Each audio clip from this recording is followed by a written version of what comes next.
قیام کہیں گے۔ یاد رکھیے کہ قیام اتنی دیر تک ہے جتنی دیر آپ نے قرات کرنی ہے، تو اتنی دیر ظاہری بات ہے آپ نے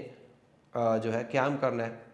اب آپ کو میں نے بتایا تھا کہ ابھی شاید ہوگا ہمارا آگے مسئلہ آئے گا کہ جتنی قرات فرض ہے پھر اتنی دیر قیام بھی فرض ہوگا، جتنی قرات واجب ہے اتنی دیر قیام واجب ہوگا، اور جتنی قرات سنت ہے اتنی دیر قیام کرنا سنت قرار پائے گا۔ تو اب دیکھیں پہلی اور دوسری رکعت میں جو ہے وہ قیام جو ہے مطلب ایک آیت کم از کم فرض ہے، اور اسی طرح سورہ فاتحہ اور دیگر واجب ہے، تو اتنا قیام بھی فرض اور واجب قرار پائے گا۔ اب یہ جو کہا گیا کہ یہ سنت واجب، تو یہ علیحدہ علیحدہ ہے کہ سنت جیسے کیا قیام ہے، جیسے آپ نے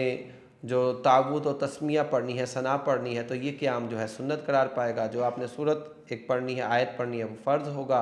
اور سورہ فاتحہ اور جو دیگر پڑھنی ہے یہ واجب ہوگا۔ تو یہ ساری حکم تو علیحدہ علیحدہ ہے، لیکن اس پورے کے اندر آپ کو فرض کا ثواب حاصل ہوگا، یعنی فرض جتنا ہی ثواب ہوگا۔ ایک مسئلہ یہ بھی یاد رکھیں کہ فرض، وتر، عیدین و سنت فجر میں قیام فرض ہے، یعنی ان کے اندر آپ نے بلا عذر صحیح بیٹھ کر اگر نماز پڑھی تو آپ کی نماز نہیں ہوگی۔ بعض اوقات ایسا بھی ہوتا ہے کہ بعض لوگوں کو عادت ہوتی ہے کہ ایک پاؤں پہ کھڑے رہتے ہیں، بعض اوقات ایک پاؤں پر زور دیتے ہیں، تو یاد رکھیے کہ ایک پاؤں پر کھڑے ہونا اور دوسرے کو زمین سے اٹھا لینا یہ مکروہ ہے۔ تو یہ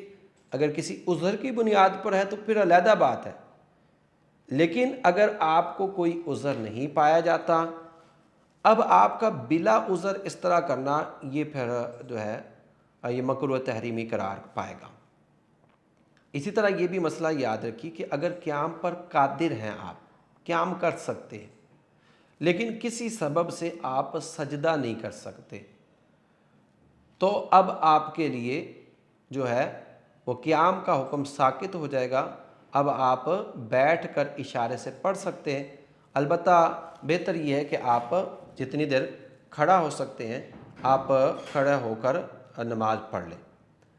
اسی طرح یہ بات یہ بھی مسئلہ یاد رکھیے کہ جو شخص سجدہ تو کر سکتا ہے مگر سجدہ کرنے کی وجہ سے زخم سے خون بہہ جاتا ہے، پیپ بیٹھ جاتی ہے،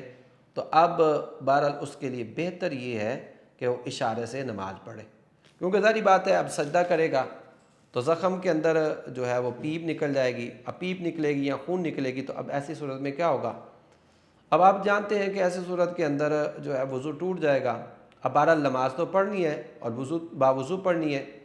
تو پھر یاد رکھیے کہ ایسی صورت میں شریعت کی طرف سے اس پر حکم نرم ہو جاتا ہے۔ اب حکم یہ ہوتا ہے کہ وہ بیٹھ کر اشارے سے نماز پڑھ لے۔ ایک مسئلہ قیام کے حوالے سے یہ بھی یاد رکھیے کہ جس شخص کو کھڑے ہونے میں قطرات آتے ہیں، پیشاب کے قطرات آ جاتے ہیں یا دیگر کوئی قطرات خارج ہوتے ہیں، یا فرض کر لیجئے بیٹھ کر وہ پڑھتا ہے، کھڑے ہو کر پڑھتا ہے تو زخم بہنا شروع ہو جاتا ہے، بیٹھ کر کرنے سے نہیں ہوتا، تو اب اس سے قیام ساقط ہو جائے گا، بیٹھ کر نماز پڑھنا جو ہے اس پر فرض ہو جائے گا۔ اسی طرح اگر فرض کر لے کوئی بہت زیادہ کمزور ہو گیا بیچارہ، اب وہ کھڑے ہو کر نماز پڑھتا ہے تو اس کا بار بار ستر کھل جاتا ہے اور اس کے لیے کوئی صورت بھی ممکن نہیں، تو بہرحال اب یہ چونکہ قیام پر قادر نہیں ہے تو ایسی صورت میں اس کو بیٹھ کر نماز پڑھنے کی اجازت مل جائے گی۔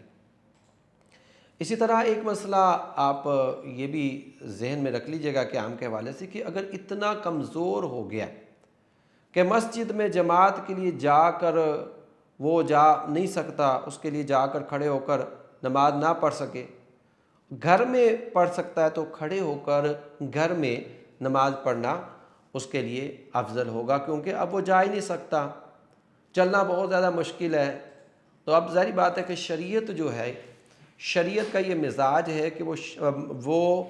احکام میں سختی نہیں کرتی، بلکہ احکام میں جس قدر ہو ممکن ہو انسان کو سہولت عطا فرماتی ہے۔